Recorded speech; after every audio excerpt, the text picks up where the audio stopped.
të dashur qytetar, do të rritet paga minimale për 3.700.805 punonjës. Krahasuar me vitin 2025, buxheti rritet me 6.263 milion lek. 6.263 milion lek. 6.263 milion lek. 3.700.805 punonjës. 3.700.805 punonjës. 3.700.805 punonjës, të cilët do të marrin shumën e premtuar 500 euro. Buxhetit shtetit për vitin 2026 paraqesim sot për diskutim buxhetin e Ministrisë Mbrojtjes, i cili synon, siç e thatë edhe ju ministër, forcimin e kapaciteteve mbrojtëse, rritjen e qëndrueshmërisë vendit dhe përmbushjen e detyrimeve ndaj aleancës.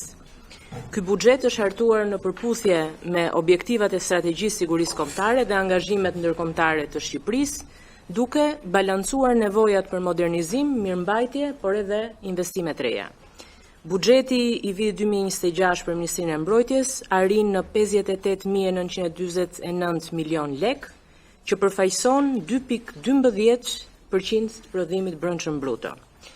Ky nivel është në linjë me angazhimet tona në kuadër të NATO-s dhe parashikon një rritje progresive për të arritur, siç e thatë edhe ju, 3.5% prodhimit brendshëm bruto për vitin 2035, duke përfshirë investime për qëndrueshmëri dhe mbrojtje sipas nënit 3 Traktatit Washington. Krahasuar me vitin 2025, buxheti rritet me 6.263 milion lek. 6.263 milion lek.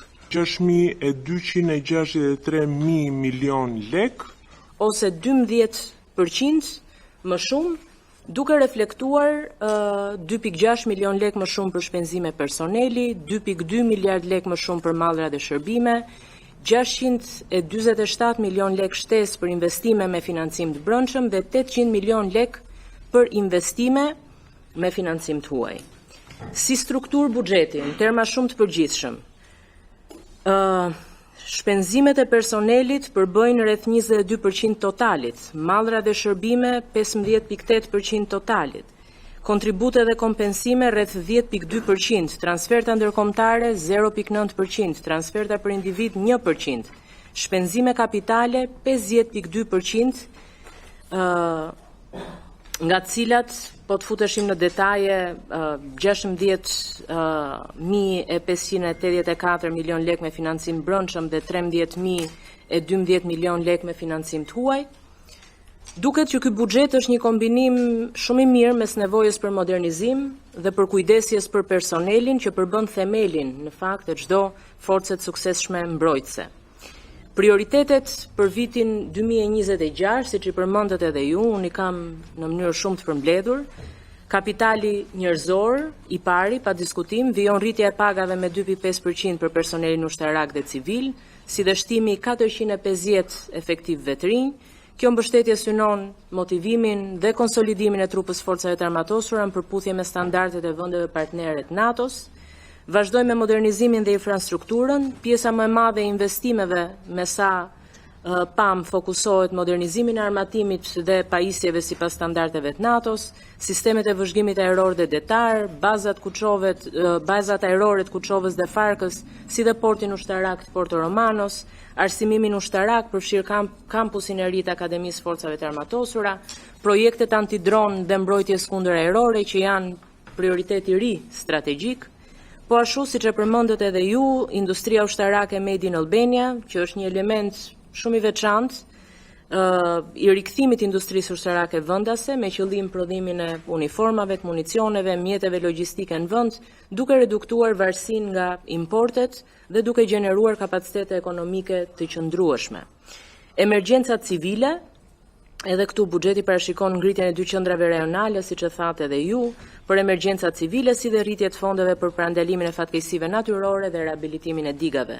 Për herë të parë, shpërndarja e fondit, për cilën do doja t'ju përgëzoja, bazohet në nivel risku sipas hartës kombëtare të riskeve dhe kjo është goxha e rëndësishme, do të diskutojmë ndoshta edhe më në thellësi.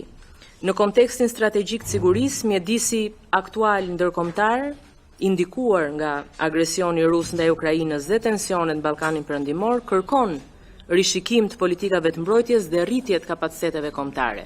Nga 1 janari të dashur qytetar, do të rritet paga minimale për 3.700.805 punonjës. Krahasuar me vitin 2025, buxheti rritet me 6.263 milion lek.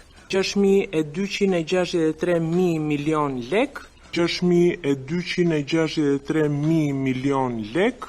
3.700.805 punonjës. 3.700.805 punonjës. 3.700.805 punonjës. Cilët do të marrin shumën e premtuar 500 euro. Buxheti të shtetit për vitin 2026 paraqesim sot për diskutim buxhetin e Ministrisë Mbrojtjes, i cili synon, siç e thatë edhe ju ministër, forcimin e kapaciteteve mbrojtëse, rritjen e qëndrueshmërisë vendit dhe përmbushjen e detyrimeve ndaj aleancës. Ky buxhet është hartuar në përputhje me objektivat e strategjisë sigurisë kombëtare dhe angazhimet ndërkombëtare të Shqipërisë, duke balancuar nevojat për modernizim, mirëmbajtje, por edhe investime të reja. Buxheti i vitit 2026 për Ministrinë e Mbrojtjes arrin në 58.949 milion lek, që përfaqëson 2.12% të prodhimit brendshëm bruto. Ky nivel është në linjë me angazhimet tona në kuadër të NATO-s dhe parashikon një rritje progresive për të arritur, siç e thatë edhe ju, 3.5% prodhimit brendshëm bruto për vitin 2035, duke përfshirë investime për qëndrueshmëri dhe mbrojtje sipas nënit 3 Traktatit Washington. Krahasuar me vitin 2025, buxheti rritet me 6.263 milion lek. 6.263 milion lek. 6.263 milion lek. Ose 12% më shumë, duke reflektuar 2.6 milion lek më shumë për shpenzime personeli, 2.2 miliard lek më shumë për mallra dhe shërbime, 647 milion lek shtesë për investime me financim të brendshëm dhe 800 milion lek për investime me financim të huaj. Si strukturë buxheti, në terma shumë të përgjithshëm, shpenzimet e personelit përbëjnë rreth 22% totalit, mallra dhe shërbime 15.8% totalit, kontribute dhe kompensime rreth 10.2%, transferta ndërkombëtare 0.9%, transferta për individ 1%, shpenzime kapitale 50.2%,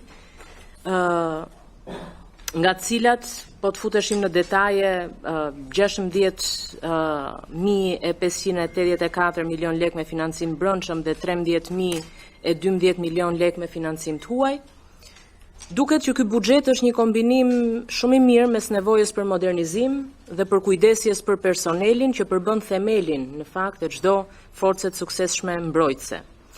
Prioritetet për vitin 2026, siç i përmendët edhe ju, unë i kam në mënyrë shumë të përmbledhur. Kapitali njerëzor, i pari, pa diskutim, vijon rritja e pagave me 2.5% për personelin ushtarak dhe civil, si dhe shtimi 450 efektiv vetrinj. Kjo mbështetje synon motivimin dhe konsolidimin e trupës forcave të armatosura në përputhje me standardet e vendeve partnere të NATO-s. Vazhdojmë me modernizimin dhe infrastrukturën, pjesa më e madhe e investimeve me sa PAM fokusohet modernizimin e armatimit dhe pajisjeve sipas standardeve të NATO-s, sistemet e vëzhgimit ajror dhe detar, bazat ajrore të Kuçovës dhe Farkës, si dhe portin ushtarak të Porto Romanos, arsimimin ushtarak përfshirë kampusin e ri të Akademisë Forcave të Armatosura, projektet antidron dhe mbrojtjes kundër ajrore që janë prioritet i ri strategjik. Po ashtu, siç e përmendët edhe ju, industria ushtarake Made in Albania, që është një element shumë i veçantë i rikthimit të industrisë ushtarake vendase me qëllim prodhimin e uniformave, të municioneve, mjeteve logjistike në vend, duke reduktuar varësinë nga importet dhe duke gjeneruar kapacitete ekonomike të qëndrueshme. Emergjencat civile, edhe këtu buxheti parashikon ngritjen e 2 qendrave rajonale, siç e thatë edhe ju, për emergjencat civile, si dhe rritje të fondeve për parandalimin e fatkeqësive natyrore dhe riabilitimin e digave. Për herë të parë, shpërndarja e fondit, për cilën do doja t'ju përgëzoja, bazohet në nivel risku sipas hartës kombëtare të riskeve, dhe kjo është goxha e rëndësishme, do të diskutojmë ndoshta edhe më në thellësi. Në kontekstin strategjik të sigurisë, mjedisi aktual ndërkombëtar, indikuar nga agresioni rus ndaj Ukrainës dhe tensionet në Ballkanin Perëndimor, kërkon rishikim të politikave të mbrojtjes dhe rritje të kapaciteteve kombëtare.